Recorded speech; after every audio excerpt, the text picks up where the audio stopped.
Good morning, dear friends. So we are studying now the nucleus. Nucleus जिसे केंद्रक कहा जाता है, इसके बारे में हम पढ़ेंगे। इससे पहले हमने पढ़ा कि सेल क्या होता है और सेल के अंदर क्या क्या आता है, सेल वॉल, प्रोटोप्लाज्म, वैक्यूल्स और प्लाज्मा मेम्ब्रेन वगैरह। एंड देन इसमें आने वाले जो भी ऑर्गेनेल्स हैं, सेल के अंदर जो आने वाले ऑर्गेनेल्स हैं जो मेटाबॉलिकली एक्टिव सेल ऑर्गेनेल्स हैं, mitochondria, ribosome, Golgi complex, ER reticulum, ये सारे जो भी हैं इनके बारे में हम पहले स्टडी कर चुके हैं। एंड देन हमारा सेकंड टॉपिक आ जाएगा जो कि साइटोप्लाज्म में प्रेजेंट रहते हैं। कौन से ऑर्गेनेल्स, जो अदर ऑर्गेनेल्स हैं वो सारे साइटोप्लाज्म में प्रेजेंट रहते हैं और साइटोप्लाज्म में ही केंद्रक जो कि न्यूक्लियस प्रेजेंट रहता है। ठीक है, न्यूक्लियस को हम दो पार्ट में पढ़ेंगे, न्यूक्लियर मेम्ब्रेन और न्यूक्लियोप्लाज्म। न्यूक्लियोप्लाज्म के अंदर जो न्यूक्लियर रेटिकुलम, जिसे क्रोमेटिन जाल या क्रोमेटिन फाइबर बोलते हैं, ये आ जाएगा। देन न्यूक्लियस आ जाएगा। इसके अंदर हम ये सारी चीज़ें पढ़ रहे थे। प्रीवियस में हमने बहुत सारी चीज़ें कंप्लीट कर ली हैं। देन आज हमारा न्यूक्लियस का टॉपिक है। इसी के अंदर हम क्रोमोसोम के बारे में थोड़ा बहुत पढ़ लेंगे। एंड देन जो न्यूक्लिक एसिड है, DNA वगैरह है, ये सारे हम कंप्लीट। फर्स्ट इंट्रोडक्शन देखते हैं इसका। इंट्रोडक्शन में देखेंगे first discovered by Robert brown in 1831। Robert brown ने इसको डिस्कवर किया था, खोजकर्ता जिसे बोलते हैं हम, इन 1831 में। ये सर्कुलर होते हैं, ओवल शेप होते हैं और घने जो है डेंस साइटोप्लाज्मिक होते हैं। मतलब जो साइटोप्लाज्म वो होता है ये घना, मतलब बहुत ज़्यादा ही डेंस होता है इसमें, क्योंकि बहुत चीज़ें प्रेजेंट होती हैं।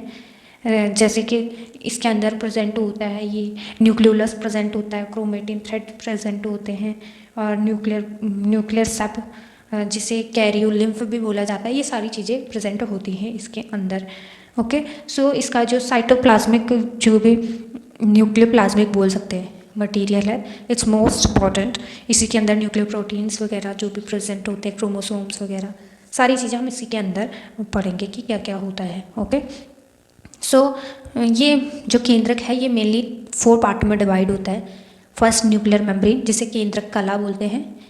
देन सेकेंड आ जाएगा हमारा न्यूक्लियोप्लाज्म, जिसे हम कोशिका द्रव्य या न्यूक्लियर सेप बोलते हैं और इसे कैरियोलिम्फ भी बोला जाता है इसको। ठीक, देन फोर्थ आ जाएगा हमारा न्यूक्लियोलस, जिसे केंद्रिका बोलते हैं। ये भी केंद्रक के अंदर प्रेजेंट होती है, केंद्रिका। ओके, और केंद्रक के अंदर जो भी क्रोमेटिन थ्रेड्स हैं वो भी उसी के अंदर प्रेजेंट होते हैं।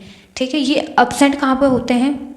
अब एक बात और, ईच सेल वन न्यूक्लियस, मतलब प्रत्येक सेल में एक न्यूक्लियस प्रेजेंट होता है। और इसका एक्सेप्शन क्या आ जाएगा? मीन्स जो अपवाद होता है ये एब्सेंट होता है आउटर मेम्ब्रेन ऑफ स्किन। जो त्वचा है हमारी, त्वचा के जो आउटर मोस्ट लेयर होती है उसमें एब्सेंट रहता है। और जो आंखों में जो लेंस सेल होती हैं, लेंस वो सेल होती है, वो उसमें एब्सेंट होता है। क्या? केंद्रक। ओके, अब केंद्रक नहीं होगा तो उसमें केंद्रिका भी नहीं होगी ऑफकोर्स। इसके बारे में आगे पढ़ते हैं कि न्यूक्लियर मेम्ब्रेन में हमारा क्या क्या चीज़ें आ जाएंगी। फर्स्ट इज केंद्रक कला। केंद्रक कला जिसे हम बोलते हैं न्यूक्लियर मेम्ब्रेन, इसके नाम से पता चल रहा है कि ये केंद्रक की कला बनाती है। मीन्स जो आउटर मेम्ब्रेन होती है, इनर मेम्ब्रेन होती है, ये डबल लेयर्ड होती है। इसमें 2 लेयर प्रेजेंट होते हैं, इनर मेम्ब्रेन और आउटर मेम्ब्रेन। ओके, जिसे केंद्र की आवरण भी बोलते हैं। ठीक है, न्यूक्लियर मेम्ब्रेन बोलते हैं। ओके, दोनों को मिल करके। ये किसकी बनी होती है? लाइपोप्रोटीन की बनी होती है। और जो ये प्रोकैरियोटिक कोशिकाओं में जो है ये या तो एब्सेंट होती है या लेस डेवलप होती है। ठीक है, और जो हमारा इसमें क्या होते हैं, इसमें क्या पोर प्रेजेंट होते हैं, न्यूक्लियर पोर प्रेजेंट होते हैं। ठीक है, यहाँ से क्या होता है, ये सिलेक्टिवली परमेबल होती है। मीन्स जो जिस चीज़ की ज़रूरत है उसी चीज़ को लेती है और जो मतलब रोगजनक नहीं होगा उसी को वो लेती है अंदर। ठीक है, हमारे न्यूक्लियर प्लाज्म में। ठीक, देन हमारा सेकंड आ जाएगा केंद्रक द्रव्य, जिसे न्यूक्लियोप्लाज्म या न्यूक्लियस सेप बोलते हैं। ये क्या होता है? मैट्रिक्स ऑफ न्यूक्लियस होता है। जो न्यूक्लियस का जो मैट्रिक्स होता है, जो है ना मैट्रिक्स होता है, उसको हम क्या बोलते हैं? कोशिका द्रव्य, केंद्रिका द्रव्य, सॉरी कोशिका नहीं आएगा, कोशिका द्रव्य साइटोप्लाज्म आएगा। केंद्रक द्रव्य न्यूक्लियोप्लाज्म, न्यूक्लियस सेप, केंद्रक रस जिसे बोलते हैं, और कैरियो लिम्फ आ जाएगा। ठीक है, ये न्यूक्लियर प्रोटीन का बना होता है और ट्रांसपेरेंट होता है, कोलाइडियल होता है। मीन्स इसमें आयन प्रेजेंट होते हैं। ठीक है, कोलाइडल, और ट्रांसपेरेंट होता है, तरल लिक्विड लाइक मटेरियल होता है ये, और जो कि केंद्रक का आवरण, जो कि आउटर मेम्ब्रेन, जो मेम्ब्रेन होती है, सॉरी न्यूक्लियर मेम्ब्रेन से घिरी होती है वो, ठीक है। इसमें ही क्या होता है, जो हमारे साइटोप्लाज्म न्यूक्लियोप्लाज्म है, इसी में ही केंद्रिका, न्यूक्लियोलस, क्रोमेटिन फाइबर और जो एंजाइम्स हैं, मिनरल सॉल्ट है, RNA और राइबोसोम्स वगैरह जो भी हैं ये प्रेजेंट होते हैं। राइबोसोम हमारे जो आउटर जो लेयर है उसके बाहर पे भी प्रेजेंट होते हैं, ठीक है।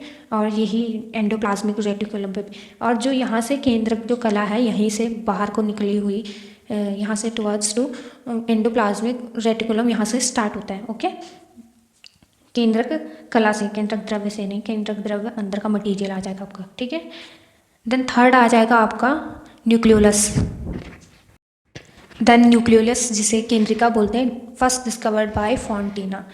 फॉन्टेना ने इसकी खोज की थी सन 1781 में, ओके।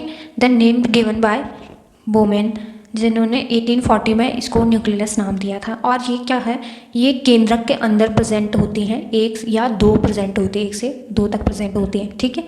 और दीज आर नॉन मेम्ब्रेनिक, ये इसमें कोई मेम्ब्रेन प्रेजेंट नहीं होती है।